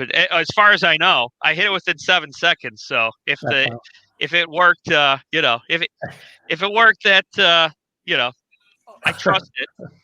Yes, that's not encouraging. He didn't mean it. That was accidental. That sounded definitely accidental. Oh yeah. Well, what happened? They were comfortable talking to you, Kevin. So they. Well, better them than I. Yeah, right. Exactly. Yeah. You're being paid, so. Clay heard it. It didn't get past Clay. I definitely heard it. You know what? I guess that's the advantage of listening online. Yes, that's what will eventually drive us back to Lucy Live and off of Facebook. Nah, it's all right. They can't find us on the internet. It's legit on the internet. It's just how quick you are on your trigger finger there with the dump button. When somebody swears, we have 7 seconds to hit a dump button, and people have asked me how the dump button works. I really don't know. It's magic. It takes like pauses and it builds up a delay. It blows my mind. I don't know how it works. I just know when I hit that button, the last 7 seconds of what was on the air go away. Well, that's good. That's good work. Yeah. Yeah, and usually most people feel like instantly guilty. They'll call back and say, "I'm so sorry." I said, "I just put my job in jeopardy, but it's okay." Yeah, that whole you got to get used to the being down there, the controls. It's all I can do to remember to turn my mic back on and off. Let alone the dump button, the cough button, and then it's the studio is a tad bit aged on there. I don't always know what's going to work or not work necessarily. Yeah, I know it's amazing. Sometimes, some days it's a finely tuned machine, and other days it's bubble gum and scotch tape. I always just count on it being 50% of the time. It'll work 50% of the time. Yeah, 50% of the time it works all the time. That doesn't make any sense. All right, so we got the Chief coming up here, right? Chief Craig coming up here soon. Yeah, that's good. That's he was stopped by Fox and Friends yesterday morning. Did a little national TV saying that restraining order or not, he's gonna police the way he sees fit. Yeah, his job got a little bit more difficult, at least for 14 days. Yeah. Okay, well, that's reassuring, Clay. Duct tape works for NASCAR. It should work for you. That's right. Duct tape works for everything, right?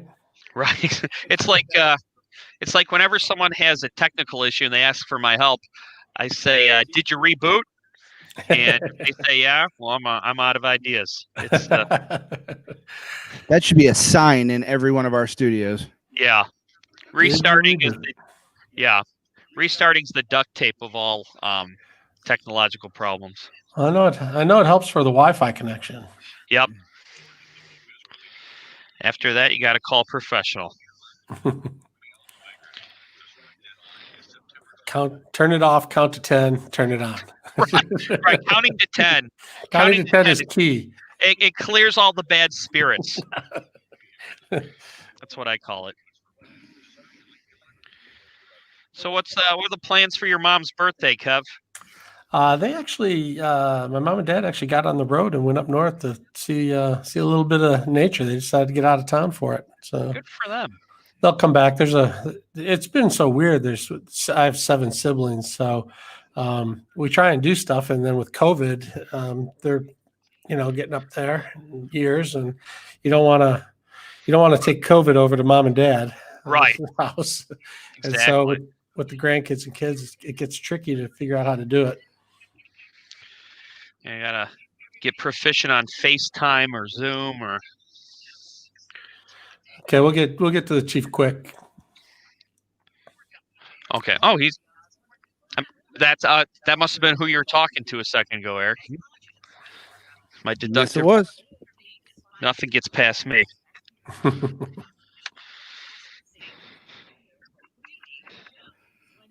All right.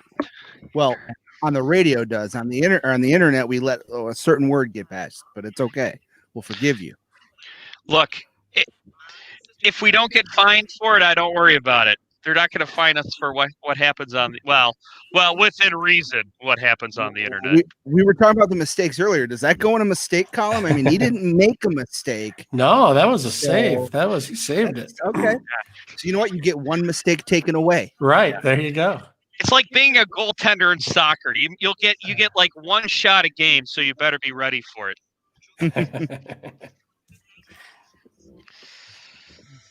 All right. Yeah, the chief has been all over the place, and I'm sure he would rather not be, because when you're all over the place, it means things are happening. Yeah, well, he's killing it. I think he's doing a great job. I do too. I mean, look at the news every day around the country. We do not have that going on. Right. I mean, it seems like, yeah. There's been a couple of tense moments, but for the most part, he seems like he's really good at either diffusing tense situations or building relationships so it's in place for when stuff, when the climate's like this, you have a trust and relationship with the the community. Yeah, I mean, you're going to have 100 days of protesting. Something's going to jump off, and you're going to have an issue, from time to time. But when they do, they typically say, "All right, we're going to change what we're doing, or we're going to mix it up," or But for the most part, yeah, got to give high grades. All right. Okay, here we come. We're back. You're listening to the Mitch Albom Show on the great voice of the Great Lakes, 760 WJR. Here's special guest host Kevin Dietz. There's very few places around the country, if any, that I can think of that is doing a better job of keeping the peace in these difficult times of protesting. And there's few, if anyone, doing a better job than Detroit Police Chief James Craig. Still, he's under fire regularly for how he polices in the city of Detroit, and a federal judge issued a restraining order restricting the use of tear gas, batons, and rubber bullets against peaceful protesters. The problem is not all protesters are peaceful. Here to talk about it is Chief James Craig. Thanks for being on the Mitch Albom Show, Chief. Yeah, Kevin, thanks for having me on. I think you said it best. It sums it up in one thing: not all protesters are peaceful, and we know that. And I guess my biggest frustration is those who adopt the narrative that's being put out by some of these violent protesters, suggesting that we don't know anything about long wooden hammers, spikes, improvised explosive devices, or green lasers. What is he talking about? Or surrounding a police car and damaging it. I find it so fascinating that there's so many that don't talk about that. There have been attacks on the Detroit Police Department while they're out there trying to do their jobs. There's no doubt about it. The police have had to respond several times, maybe half a dozen. A couple of the times it got pretty heated. I remember, I don't know which day it was, but there was a day a couple reporters got hit with rubber bullets because they were in an area where there was not peaceful protesting. But for a judge to sort of slap this restraining order on, did the judge look at the other 96 nights of protesting? I'm not certain, Kevin. What I do know, as I've said publicly, this changes nothing.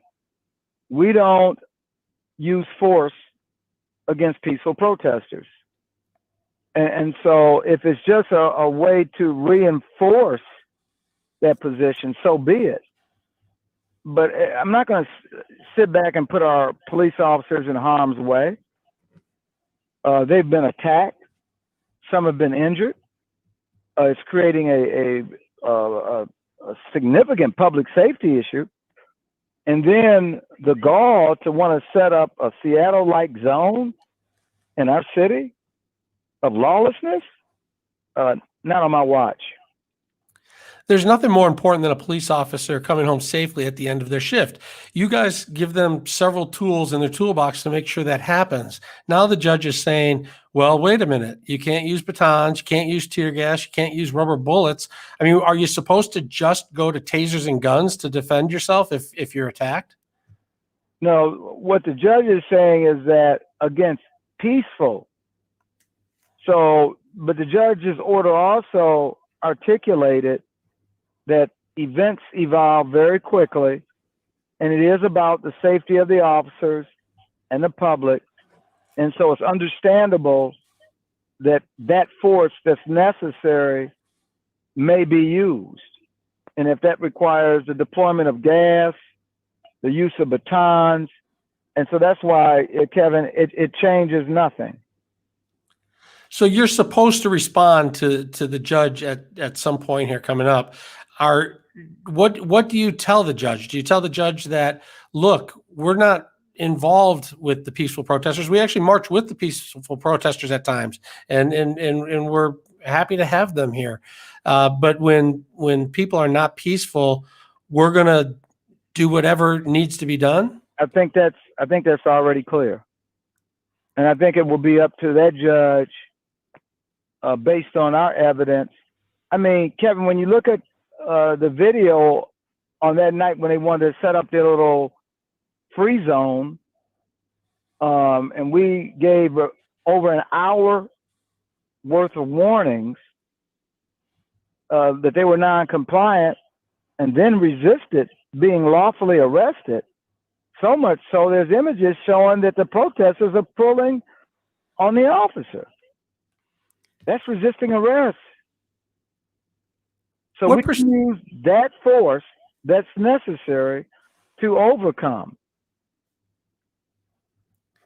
And what percentage of people, Chief, would you say are trying to instigate problems with the police versus people who are out there protesting?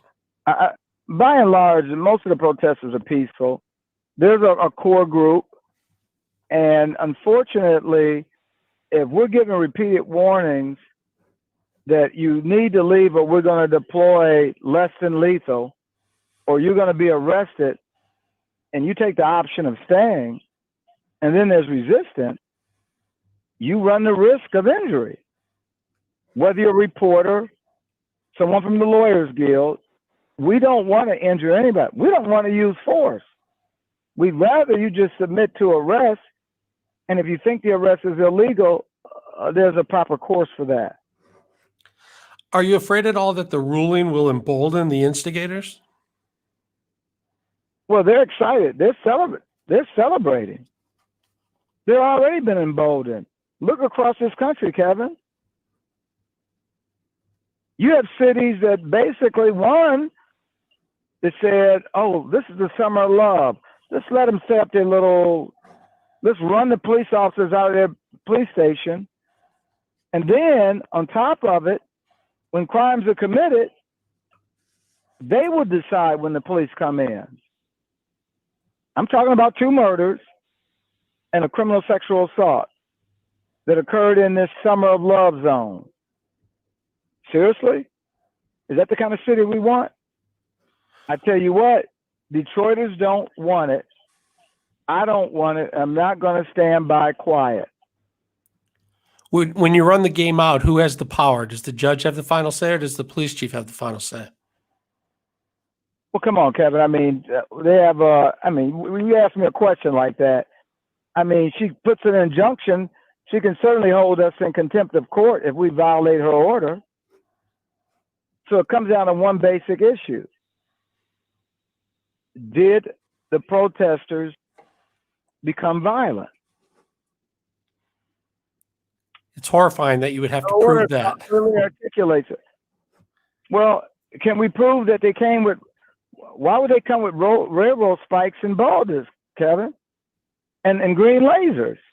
I think your listeners are probably listening to me right now and saying, why is he questioning them that way? Oh, I'm not questioning. They didn't bring boulders and railroad spikes to create a summer of love. Let's hold hands and sing Kumbaya. No, I think it's sad that police officers here or anywhere would have to prove to a judge that they were under attack with what we're seeing all over the country. It changes nothing. I'm optimistic.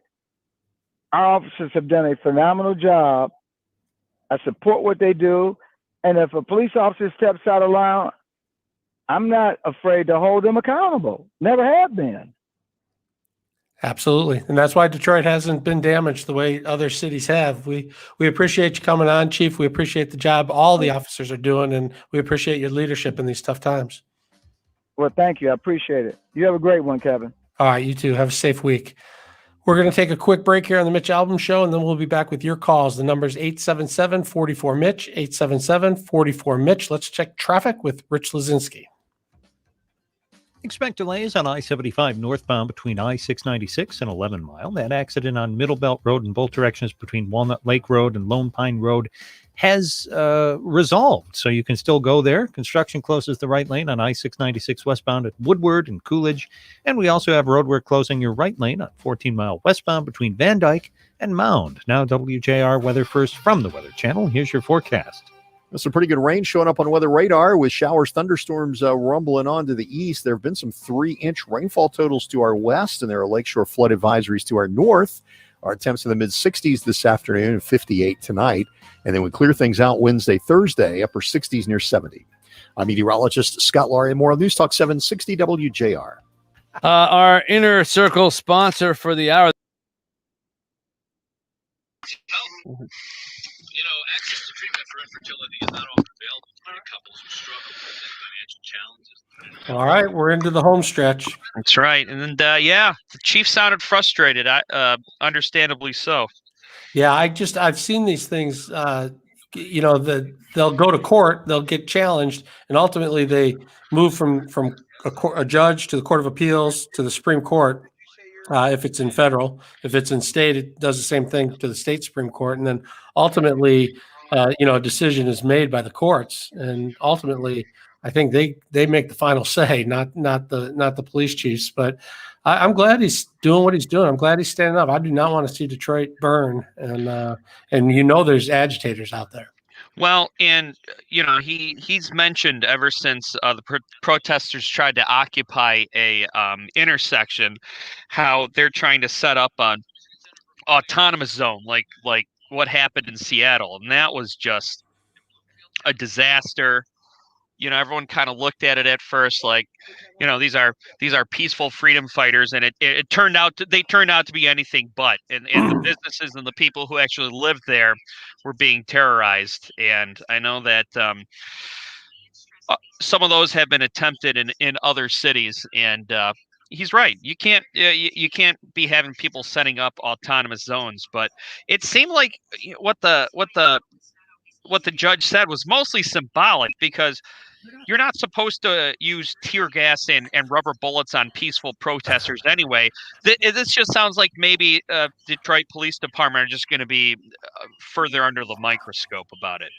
Yeah, not a great ruling by the judge if that's all the judge wanted to say, because obviously if people are peaceful, you don't need to use any of this stuff. They did point at instances, specifically one night, where the police were doing a number of things, and perhaps some of the people in the crowd or many people in the crowd were not agitators. There were media and different people, but what started it?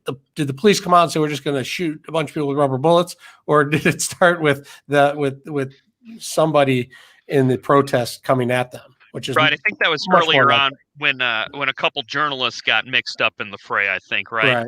Yeah. That was the day most of the video the judge was talking about, but yeah. But yeah, it just sounded like the judge was just restating the obvious. But it's when did you turn your video on and when did you turn it off? The context is very difficult. Right. And you think it'd be easier because everyone has cameras now.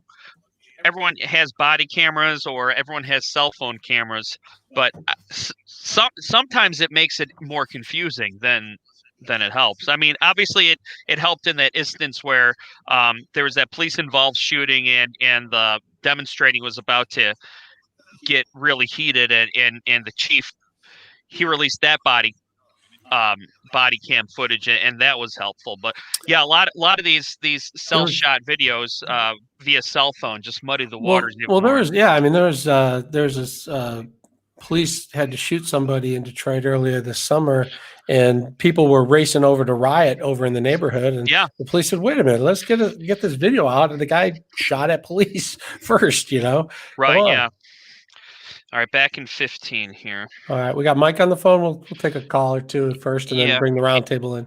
Yep, and Lee from Grosse Point's still there as well. Oh, all right, I'll start with I think that's the guy I cut you off from going to. So yeah, I think Lee.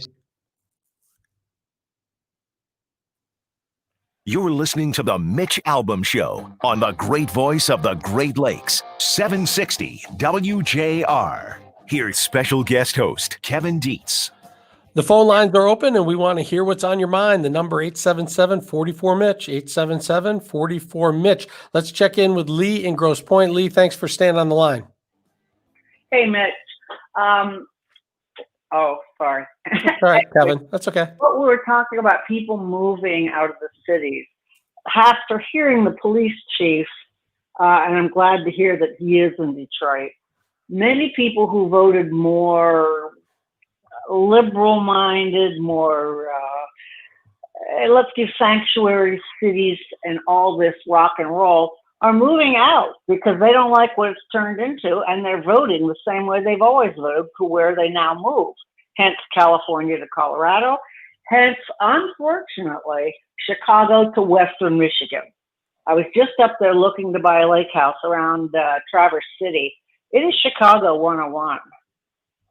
And I don't know how long they're going to enjoy being out of the city. Like my cousin said, if everyone bought a new puppy today, how many dogs would be for sale next year? And I don't know how many city people are really going to adapt well to full-time living out of their cities. But I really wish they'd pay more attention, straighten up their own backyards before they come and mess up our backyards. So people will be moving out of Chicago, which is one of the most violent cities in America right now. Do you think people will be moving out of Detroit to other states, or will they be heading up north as well? Well, they already are heading up north or to various suburbs. I mean, right now, Grosse Pointe, even just Grosse Pointe, which is right on the edge, real estate's, you put your house on the market, it's sold the next day. All right. These cities are just frightening, and they've been allowed to be frightening. It's certainly not because of the police chief's attitude, but that judge and the whole attitude of, nobody's calling these riots violent. They're calling them protests. But you see the people moving from one town to another more to do with violence than, say, COVID and changing the way they want to be sequestered if they get locked down at home, wanting more space, bigger backyards, more rooms in the house so they can have an office in the home. COVID has been the excuse. COVID is what has given them permission to work from home, and cities are getting ugly. Well, it's going to be very interesting because population drives the tax base. It's going to be hard to run big cities without the population. Lee, thanks for calling in from Grosse Pointe today. Let's check on Mike in Orion. Yeah, how you doing? Hey, Mike. I just how you doing? Yeah, I wanted to comment about the problem with the police. Yeah. Are you there? Did we lose you? Yeah, I'm sorry, Mike. I think we lost you. He was calling about the situation in Detroit with the police chief was just on talking about how they're going to police, how they need to police, that they don't bother peaceful protesters, but when protesters aren't peaceful, they're going to do what's necessary to protect themselves and enforce the law. Let's bring the roundtable back in. Eric Dorsch and Mike Parsons. Guys, typically we save this last little segment for your ideas, your talker of the day. What do you got for us? All right, well, I have one. This is kind of interesting for me. I brought in donuts today for Mike Parsons and me from this place called Dutch Girl Donuts, which has not been open since COVID hit. They just opened today for the first time. And I was driving in, it got me thinking, is there a place, whether it's open now or that hasn't opened yet, that when it does decide to come back, no matter what the restrictions or what they do, you absolutely 100% have to go to that place for whatever they sell, whether it be food, merchandise, whatever. Because you're such a fan of that place? I personally think Dutch Girl Donuts, and Mike tried a donut today, I think they are the best donuts in Metro Detroit. If anybody has a better place, please let me know. I'd be happy to go try it. But I think especially if you go early in the morning. Absolutely. And so I picked them up. I dropped a donut off to my wife at work. It's at 7 in Woodward. She works right there. I dropped a donut off and I came in. So I'm curious, is there a place, whether it's already open and when it did reopen, you had to go there, or it hasn't opened yet? Yeah, so for me, it would be, there's a corner restaurant near where I live, and because it's so close to home, we started going there, and it's excellent. They got great food, and more than that, you if you go enough, you tend to get to know the people who work there, and you get to know the people who come there for to dine as well. And so the name of this particular place is Bill's in Bloomfield Hills, and so I was watching and I was ordering from them. When they first closed down, ordering out, I wanted to make sure they stayed in business. And then when they opened up again, I was pretty early back when I got in. There weren't very many tables open, and each week it's getting a little more familiar as it was before it closed. But yeah, that in particular is one place I really kept an eye on. The other thing I keep an eye on is which places I go to all the time that I wonder if they're going to come back. I was glad to see my dry cleaners came back. I wasn't sure. You don't know if when a place closes down for COVID after 4 months, if they're going to be able to open up or not, or if they're just gone forever. Yeah, and Kevin, mine falls into both of those categories because it's a I wouldn't say it's a hidden gem, but it's a gem of the Metro Detroit area. And there's not really many places like it. And I'm really, really worried it's not going to survive the shutdown. And that's the Redford Theater, if you guys have never been there. Mm-hmm. It's an old theater on Grand River and Lasser. On the inside, it's very ornate. It's like a mini Fox theater, and they show older movies, anywhere from movies from the 80s all the way back to the golden era of Hollywood. And Rich, our traffic guy, and I have been friends for years, and we've gone there multiple times. I've gone there with my wife a bunch of times, taken our niece there, and it's one of my favorite things about living in Metro Detroit. And I'm just really, really hoping that it pulls through, and I can't wait to go back once everything's back open. And with theaters, there hasn't been any real way to support them because they're just shut down. It's not like you can, get them any source of income any other way. But you're right. There's certain places, and Redford Theater for sure is one of those that you would just be devastated to find out that it was closing for good. And I think, I think people are finding out some places aren't going to open up again. I know one of my kids had a favorite bar in Royal Oak that they like to go to, and it's gone for good. It's just Marvelous Mechanical Museum's in trouble. Right. There's that. So you used to go there all the time as a kid. Yep. So, all right. Well, obviously, people have their eyes on their favorite spots, hoping that they will open soon, and hopefully the governor will be feeling good enough about letting all businesses open up again in Michigan as we continue to watch that. All right, guys, it was a great show, great fun. Thanks for all the help today. We'll be back again tomorrow. And right now, let's check in on traffic with Rich Lazinski. This report is sponsored by Indeed. All right, Kevin, Eric, that was fun. We'll do it again tomorrow. Yes, let's do that. Same time, same place. Happy.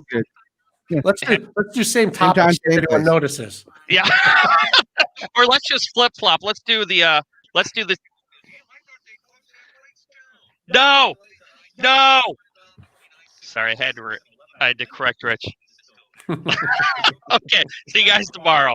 Yeah. All right, talk to you. Bye. See ya.